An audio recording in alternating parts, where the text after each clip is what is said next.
ஆண்களுக்கு கர்ப்பத்தடை மாத்திரை வந்துருச்சுங்க. என்ன இது?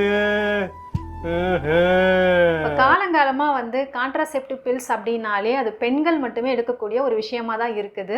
ஸோ இப்போ ரீசெண்டாக நியூயார்க்கில் கொலம்பியா யூனிவர்சிட்டியும் யுவர் சாய்ஸ் தெரபெட்டிக்ஸ் அப்படின்ற ஒரு பயாலஜிக்கல் கம்பெனி இவங்க 2 பேரும் இணைஞ்சு YCT529 அப்படிங்கிற ஒரு மெடிசன் கண்டுபிடிச்சிருக்காங்க. ஸோ இந்த மெடிசன்ஸ் என்ன பண்ணுது அப்படின்னு பார்த்தீங்கன்னா RAR ஆல்ஃபா, அதாவது ரெட்டினாயிக் ஆசிட் ரிசெப்டார் புரோட்டீன் அப்படிங்கிற புரதத்தை தற்காலிகமாக ஸ்டாப் பண்ணுறதுனால ஸ்பெர்ம் ப்ரொடக்ஷன் அப்படின்னு பார்த்தீங்கன்னா தற்காலிகமாக தடைப்படுது. ஸோ ஒரு 4 இருந்து ஒரு 6 வாரத்துக்கு அந்த மாதிரி தடை பண்ணி வைக்க முடியும். ஸோ இந்த மெடிசன்ஸ் எடுக்கிறதுனால டெஸ்டோஸ்டெரானை கம்மி பண்ணாமையே ஸ்பெர்ம் ப்ரொடக்ஷனை தடை பண்ண முடியும். அதுதான் இது ஒரு பெனிஃபிட் இதில். ஸோ முதல் கட்டமாக பார்த்தீங்கன்னா ஆணோட எலிகளுக்கும் ஆண் வகையில் இருக்கிற குரங்குகளுக்கும் இது கொடுத்து பார்த்துருக்காங்க. ஸோ கொடுத்து பார்த்ததுல நல்ல ரிசல்ட் இருந்ததுனால சில வாலண்டியர்ஸாக ஆண்களுக்கும் கொடுத்துருக்காங்க. ஸோ அவங்களுக்கும் பார்த்தீங்கன்னா ரிசல்ட் நல்லா இருந்திருக்கு. ஆனால் இன்னும் பொதுமக்களுக்கு பயன்பாட்டுக்கு வரல.